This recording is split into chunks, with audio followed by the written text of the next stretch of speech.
speaking of what's going on, whew, you are busy. Yeah, so, well, it's been a crazy week.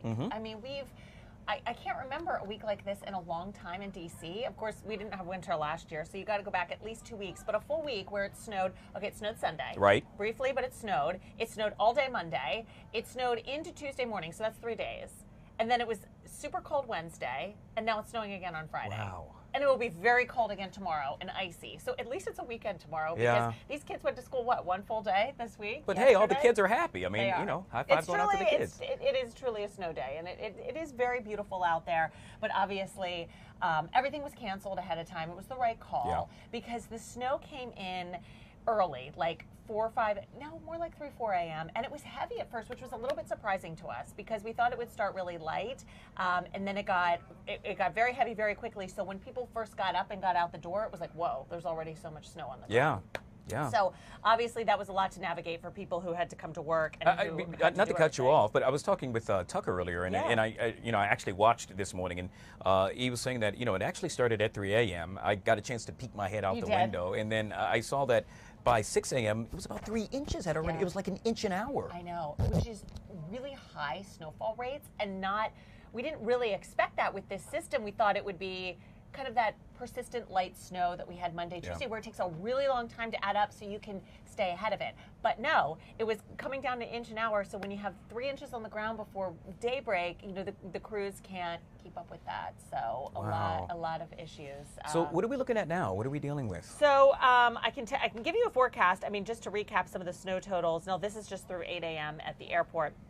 2.3 inches at Reagan. They were at a full ground stop earlier this morning, too. I don't know if they've recovered, but I know we've got a reporter working on that. 3.1 inches at Dulles, 2 at BWI, and the highest report I could find through 11 a.m. was Dayton, Maryland at 5.5 inches. So that's pretty significant. That's Howard County, where they're nearly at 6 inches, and that is winter storm warning criteria for us. Gaithersburg, 4, Centerville, 3.7, Capitol Hill, 2.6, and Alexandria, 2.6. So that was from a couple hours ago. So as we take a live look out at Rockville right now from our Fox 5 Sky Camera network, that snow is still falling, and it has been consistent. I mean, we had a bit of a lull earlier this morning, but now that it's filled back in, it is going to continue to snow for the next couple of hours and then probably taper to flurries later today. But it's 31 degrees in D.C. Winds are out of the north. It's cold. It's slippery. It's a little breezy, and the snow continues to fall and stick.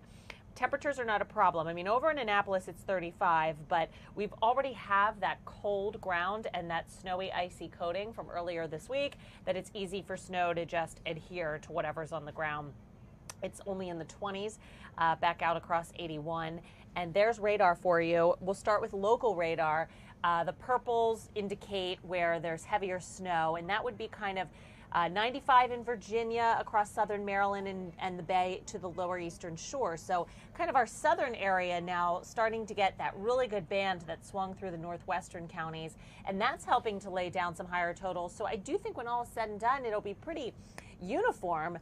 Everyone's going to get their piece of the pie, and everyone's going to probably have 3 to 4 to maybe even 5 inches in some spots. So, a little bit of an overperformer this round of snow, and so was earlier this week, which tells me maybe it just really wants to snow here this winter.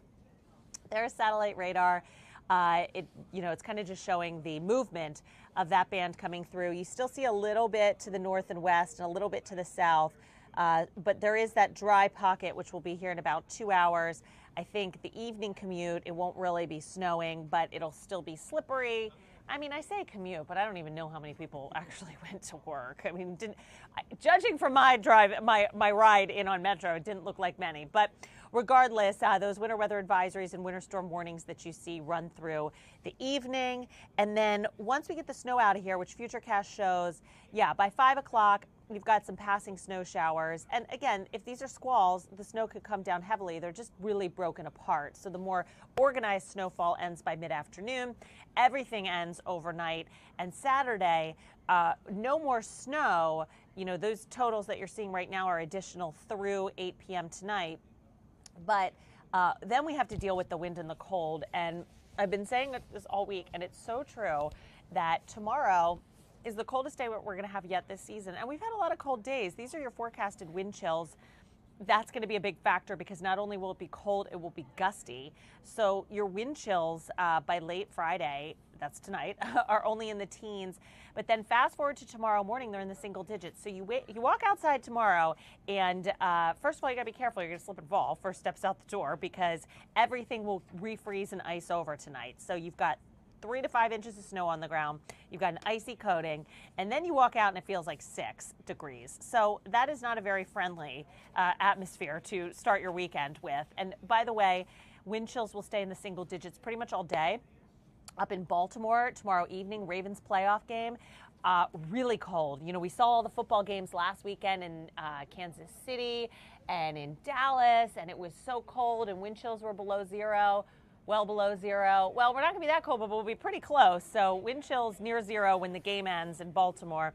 And then the same thing as we head into Sunday morning. So the wind chill will become the bigger story as we get into the weekend, which will be absolutely frigid. So for Saturday, partly cloudy skies, high temperature of 26, but with the wind chill, it feels like it's in the single digits all day. Sunday is just marginally better. Sunshine, high of 32.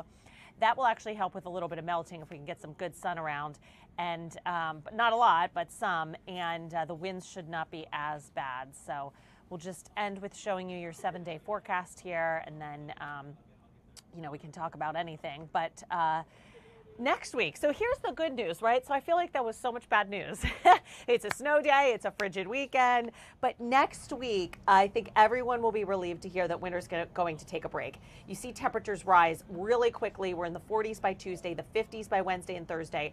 Yes, we have rain chances next week that will really help melt everything that's left over. So we are going to take a hard turn away from winter next week, Guy, and I don't see it coming back until at least after February 1st. Wow. So yes, it's been a rough week, but like we don't at least do we're not going straight till spring. Like yeah, it's crazy. See, 26 degrees tomorrow. I mean, I'm looking at that, and then fast really forward cold. to next week, and it's almost 60 degrees. Yeah, 56 by the end of the day. So you go from 26 to 56 within 6 days. So that's 30 degrees warmer. You're talking about rain. So honestly, by the following weekend, the snow will be a distant memory. It'll be close to 60 degrees. It's like, okay, if we do more winter, at least we've got a recovery period in there. Yeah. Real quick, actually, we got Lily. We're going to be joining her in just a moment. But before we do so, Amy, can you bring up the video of what we were looking at earlier, the city of Fairfax, I believe? What is that? Yep, city of Fairfax. Take a look at this. You know, you see how it's the snowfall there. And then I did this with Tucker earlier. And then let's fast forward to the wharf right now in D.C., and it seems as if it's a little bit heavier in D.C. Is that the case? Yeah, you know, that band that's swinging through that was north and west of us and really was kind of heavier over Fairfax is now very much centered over southeast D.C., Alexandria, the airport. So when you're looking at the wharf, that's where that steadiest snow band is right now. So with snow, we talk about bands a lot, right? It's all about the banding. And when you've got a heavy band of snow over you, it looks like a mini blizzard. And then you get in these lulls in between, and the visibility rises, the snowfall rates decrease, and it looks like, oh, we're getting better until the next band swings through. So that band that was kind of over our northwestern counties has slipped south, so probably visibility is improving in Frederick and in Baltimore, maybe even into Rockville. But, you know, right now, they're in the thick of it in D.C. Yeah. Well, guys, Caitlin, thank you so much. Stick around. Of course. I mean, go take a break, grab some water. I'll be back. But we appreciate you, and thank you so much for. God, it's already a busy day for you. I know. I mean, we're, you know, all the snow, like, we got a lot of it already, but the impacts will continue straight through the day, you know, as the snow continues to fall and we get into the weekend. Wow. All right. Yeah. Well, guys.